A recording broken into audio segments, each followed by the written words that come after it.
Confused. Ikaw ba yung tao na confused? Pero ano nga ba ibig sabihin ng confusion? Ano nga ba ibig sabihin ng confused? Sila yung mga taong hindi makapag-isip ng clear, sila yung mga taong naguguluhan, sila yung mga taong na puzzled sa sitwasyon or sa certain season ng buhay nila. Well, kasama ka ba doon? Isa ka ba doon? Ha? Isa ka ba doon?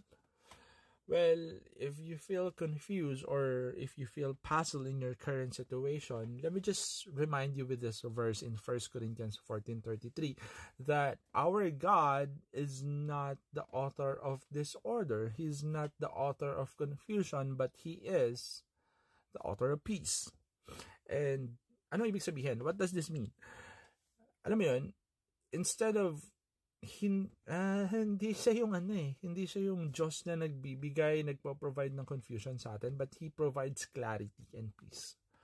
So, meaning to say, as an encouragement, if you feel like lost, if you feel uncertain, if you feel confused, then turn to His Word for guidance. Because I'm pretty sure that His Word will illuminate our path. So let His Word be our guiding light. Tandaan natin, remember this, that in His clarity, you will find answer. Kaya instead of, asking someone's advice, I mean, don't get me wrong, they're good. God can use people to give you advices as some, but, sana unahin mo si Lord.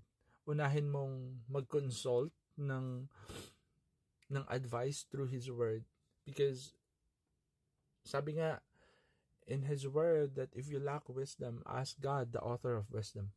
So baka kaya tayo nagugulo-guluhan kasi masyado na tayong maraming pinapakinggan to the point na hindi na natin napapakinggan si Lord, na talaga namang siya lang yung nagbibigay ng clarity sa buhay natin. Nagets mo?